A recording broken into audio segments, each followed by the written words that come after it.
Hello, this is a demo of our Amazon Nova hackathon submission. We made the Minecraft Datapack Copilot. We found out that Minecraft Datapacks are an extremely important part of the game of Minecraft, but are very inaccessible to most of the player base. Datapacks help players build on extra functionality that makes the game more fun and more educational. So we decided to write this in Python, so we're going to start our Python backend that connects to the Amazon Nova API. We also are going to start our front end, which we used React.js and TypeScript. Heading back to our browser, we're going to look at the Amazon Nova powered Datapack Copilot. The first thing you do is click Launch Copilot. Data packs can be very interesting. You could make new items, you could make new biomes in Minecraft, which is part of the environment. So I'm actually going to ask it to please make a biome called Shallow Oceans.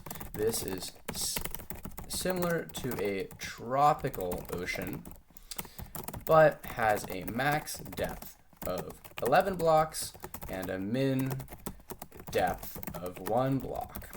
Please use the default noise function to know what depth should be per block. I want to also see tropical fish and turtles. This will now create a biome that allows this to be added to Minecraft. Now, this biome doesn't exist in default Minecraft, but with these data packs and Amazon Nova Intelligence, we're able to build this data pack. So after I send it, it's going to talk to the Amazon Nova API and figure out what files it should make.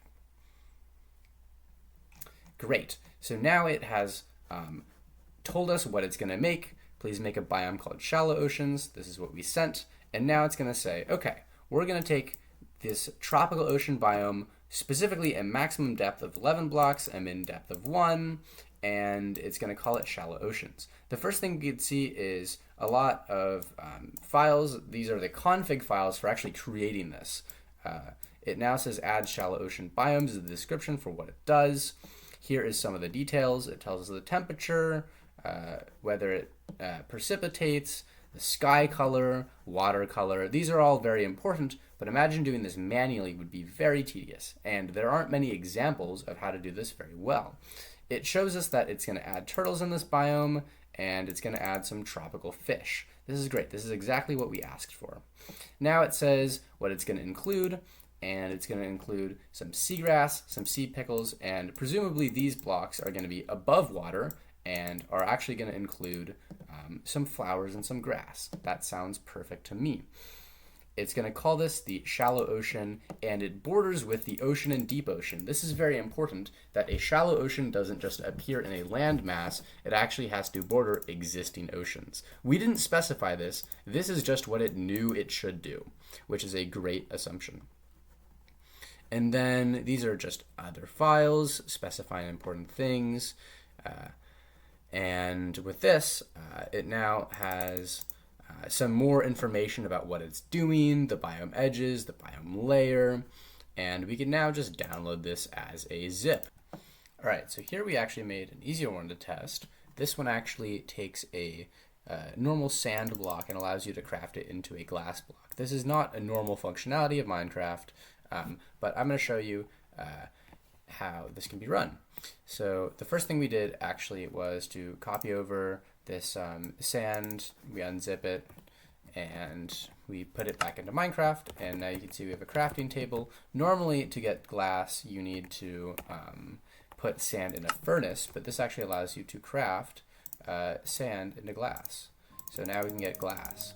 This is not normal functionality. This is actually custom to this data pack. So it allows you to, with a simple prompt, do a lot of very creative work in Minecraft. Look at that. Perfect. That's basically all there is to it. You could now plug this into Minecraft, run it, and see your new shallow ocean in progress. Something that was pretty important that we learned is because the specification for Minecraft's data packs are not super specific, we actually had to make our own Minecraft Datapack validator that we run just to double check that everything is correct. But that is an example of our Minecraft Datapack generator. We could also generate items or structures, very interesting things that improve the value of the game Minecraft, and this actually makes it way more accessible for most players to do this. Anyway, thank you for listening.